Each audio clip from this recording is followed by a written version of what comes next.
बिस्मिल्लाहिर्रहमानिर्रहीम। अस्सलाम वालेकुम फ्रेंड्स, मैं आपका दोस्त वकार ताहिर खान। आज एम्स्टर्डम हॉलैंड से नहीं, लिस्बन पुर्तगाल से। फ्रेंड्स, आप सबको पता है कि आजकल मैं लिस्बन में आया हूँ, पुर्तगाल में दोबारा आया हूँ कुछ दिनों पहले। और अभी मैं आपको एक अच्छी न्यूज़ दिखाने जा रहा हूँ। पहले आप ये देखें गौर से, good news, that is very good news. आप ये देखें, आपको नजर आ रहा है फ्रेंड्स ये। और अभी आगे चल के सिलसिला बताता हूँ, ये सिलसिला क्या है। अभी ये आपने देख लिया लेटर, साथ में अभी आप एक छोटा सा क्लिप देखिए। आप ये आप छोटा सा क्लिप देखें, इसके बाद बाकी चीज़ें मैं आपको डिटेल से बताता हूँ। मैंने वकार साहब की हेल्प की थी। फर्स्ट ऑफ ऑल मैंने जनवरी में वीज़ा अप्लाई किया था, मेरा रिफ्यूज़ल हो गया था। फिर मैंने वकार साहब की रिक्वेस्ट की, उनकी अपील की, then I got the visa. और वीज़ा मैं आज एम्स्टर्डम में खड़ा हूँ। वकार भाई, bundle of thanks for your support, thank you. अच्छा फ्रेंड्स, ये भी आपने शॉर्ट सा क्लिप देखा है। ये भाई हैं, ये आजकल हॉलैंड में आए हुए हैं और मेरी इनसे मुलाकात होनी थी, लेकिन मैं खुद लिस्बन में मौजूद हूँ तो मेरी इनसे मुलाकात नहीं हो सकी। और ये विजिट करके अब कुछ दिनों बाद वापस चले जाएंगे।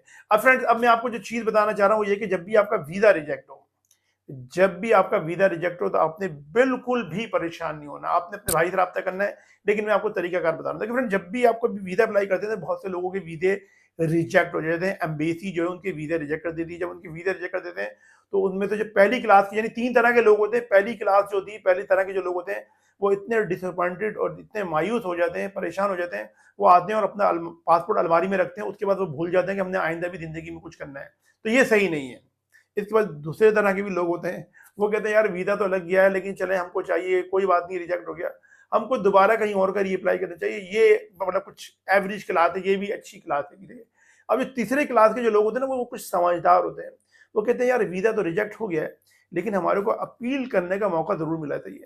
4 हफ्ते का देती है कुछ एम्बेसी, कुछ 3 हफ्ते का देती है, कुछ 6 हफ्ते का, कुछ 8 हफ्ते का। तो हमें अपील ज़रूर करना चाहिए। तो ये तीसरी क्लास के लोग हैं ना, तो उसमें से इन भाई का भी शुमार होता है। इन भाई का नीदरलैंड्स का, हॉलैंड का, जहाँ का मैं नेशनल हूँ, जहाँ पे नॉर्मली मैं रहता हूँ, वहाँ पे इनका वीज़ा रिजेक्ट हो गया। इन्होंने मुझसे रब्ता किया। मैंने बोला भाई क्या मसला है? इन्होंने बोला भाई मेरा हॉलैंड का वीज़ा रिजेक्ट हो गया। मतलब कोई मसला नहीं है। मैंने बोला एक असेसमेंट कॉल बुक करवाएं, तमाम तो चीज़ें डिटेल से डिस्कस करते हैं। उसके बाद हम आपको असेस करेंगे, आया कि आपको वीज़ा रीअप्लाई करना चाहिए, आया कि आपको कुछ भी नहीं करना चाहिए, और आया कि आपको अपील करना चाहिए नहीं करना चाहिए। इन्होंने कॉल बुक करवाई। मैंने इनके साथ 1 घंटे तमाम तो चीज़ें डिटेल से डिस्कस करी। इनकी डॉक्यूमेंटेशन क्या क्या लगाया था, सब कुछ मैंने मालूम कर लिया। उसके बाद मैंने तो बोला भाई आप बिल्कुल भी परेशान हो नहीं हो, there is nothing to worry about, I will launch your appeal and your appeal will be granted. मैंने तो बोला कि आपकी अपील करेंगे और आपकी अपील लाजमी तौर पे ग्रांट होगी। इनकी अपील करी, 3 से 4 महीने का टाइम लगा, इनकी अपील क्लियर हुई। इनको मैंने बोला भाई आप जाइए, दोबारा अपना पासपोर्ट जमा करवाइए। इनका पासपोर्ट जमा हुआ और इनको नीदरलैंड्स का वीजा लगा। ये नीदरलैंड्स में भाई साहब आए हुए हैं, लेकिन मैं पुर्तगाल में पहुंचा हूँ, तो इसलिए मेरी इनसे मुलाकात नहीं हो रही। और ये नीदरलैंड्स और फिर कुछ दिनों में बेल्जियम विजिट करके वापस पाकिस्तान चले जाएंगे। तो ये है एक सिलसिला। तो आपको भी जब भी कोई वीजा रिजेक्ट हो तो आप अपना चांस जाया नहीं करें। हम इस सिलसिले में आगे आपको क्या सर्विस प्रोवाइड कर सकते हैं वो मैं आगे आपके चल के बताता हूँ। लेकिन अगर आपका वीजा रिजेक्ट हो जाए तो आपको अपील करने का मौका मिल रहा है, तो भाइयों आप अपील जरूर करें। अच्छा फ्रेंड्स, ये काफी सारे लेटर मेरे सामने मौजूद है, मेरे हाथ के अंदर मौजूद है। ये भी आपको दिखा भी रहा हूँ। ऑफिस ने हॉलैंड से मुझे ये सारे लेटर सेंड किए हैं। ये सब अपील के लेटर हैं। कुछ भाइयों के वीजा रिजेक्ट हो गए थे, उन्होंने हमसे रब्ता किया।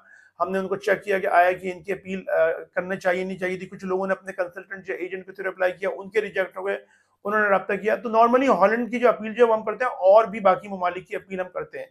अपील करने के लिए कुछ जरूरी चीजें होती हैं। एक तो ये कि आपकी अच्छी इंग्लिश होनी चाहिए, और उसके अलावा फिर आपको थोड़ी लीगल लैंग्वेज भी आना चाहिए। आपको कुछ आर्टिकल्स, लॉज यानी कानून के बारे में बताना चाहिए कि article, under section, sub section, legal jurisdiction जो होती हैं अपील को प्रोसेस करने की, वो आपको पता होना चाहिए। इमिग्रेशन के कुछ कवानीन, यानी ना आम अल्फाज में, आसान अल्फाज में इमिग्रेशन के कुछ कवानीन पता होने चाहिए।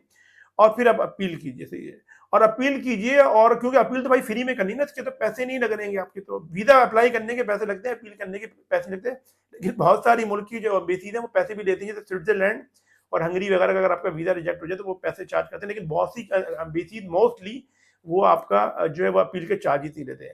अच्छा फ्रेंड्स, अब आपको ये भी आगे चल के बता दूं कि किन मुल्क की आपको अपील करनी चाहिए और किन मुल्क की अपील आपको बिल्कुल भी करनी नहीं चाहिए।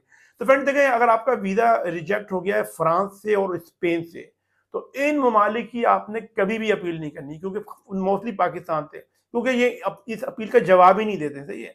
अब आपका बाकी अगर वीजा रिजेक्ट हो जाता है नीदरलैंड्स का, उसके अलावा जर्मनी का, इसके अलावा आपका फिनलैंड का, नॉर्वे का, स्वीडन का, डेनमार्क का, बेल्जियम का, तो वहाँ पे आप अपील कर सकते हैं, उसके भी जवाब भी आता है। अच्छा, अगर आपको अपील करने में मुश्किलात दरपेश आ रही हैं, तो उस सिलसिले में आप हमसे राब्ता कर सकते हैं, वो भी आगे चल के मैं आपको अपना नंबर शेयर करता हूँ। अब मैं आपको एक कानूनी चीज़ बताना चाह रहा हूँ, क्योंकि बहुत से लोग समझते हैं कि अपील जो है वो अम्बेसी प्रोसीड करती है।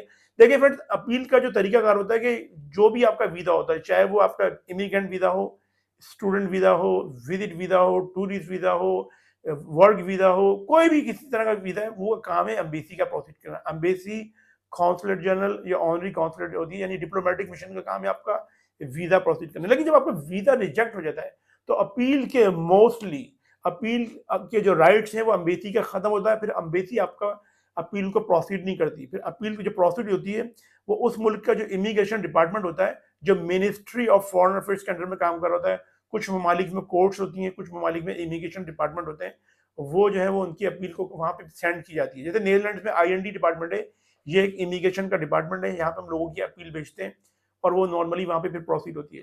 तो आपकी जब अपील प्रोसीड होती है, वो एम्बेसी में नहीं, जो उस मुल्क की जो मिनिस्ट्री ऑफ फॉरेन अफेयर्स के अंडर में जो डिपार्टमेंट है, वहाँ पे जो स्टेट अटॉर्नी होते हैं, या जिसे दूसरी अल्फाज में, आसान अल्फाज में पब्लिक प्रोसिक्यूटर कहते हैं, वो आपकी अपील को प्रोसीड करते हैं और वो ये चेक करते हैं आया कि हमारे मुल्क की एम्बेसी की वहाँ पे जो वीज़ा ऑफिसर है कॉन्सुलर सेक्शन में, उसने आपका केस सही तरीके से चेक किया नहीं किया।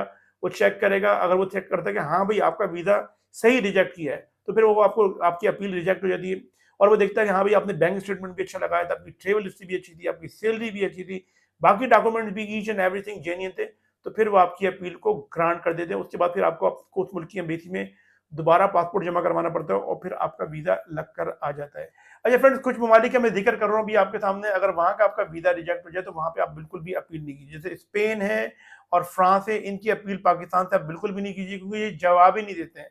आप जो नहीं है, इंतजार करते करते बूढ़े हो जाएंगे, ये जवाब नहीं देंगे आपको, तो यहाँ पे अपील नहीं कीजिए, इसकी जगह आप कहीं और वीज़ा अप्लाई कर लीजिए। इसके अलावा फ्रेंड्स, जैसे यूके है, यूनाइटेड किंगडम, वो भी अपील, जब आपका विजिट वीज़ा रिजेक्ट होता है तो वो अपील का मौका नहीं देते हैं, तो उसमें एक PAP होता है जिसे कहते हैं प्रे एक्शन प्रोटोकॉल, वो आप कर लीजिए, वो भी हम प्रोसीड करते हैं। इस तरीके से USA, कनाडा वगैरह जो है, बहुत से ममालिक जो है वो आपको अपील का राइट नहीं देते। अगर वो अपील का राइट नहीं दे रहे तो आप उस ममालिक का दोबारा वीज़ा प्रोसीड करना चाहें तो दोबारा भी प्रोसीड कर सकते हैं।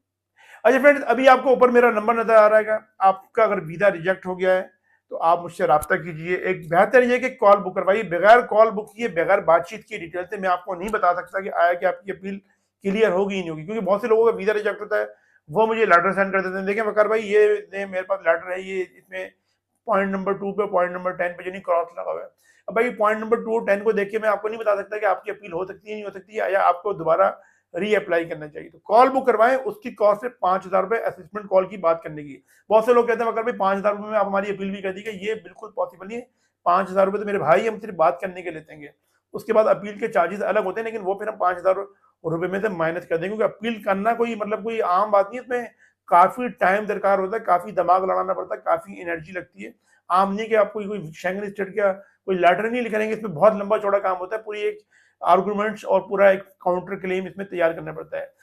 तो फ्रेंड्स, ये आज की वीडियो, वीज़ा रिजेक्ट हो तो बिल्कुल भी डिसअपॉइंटेड नहीं हुई है, बिल्कुल भी परेशानी हुई है, भाई आपकी खिदमत में हाजिर है, राब्ता कर लीजिएगा।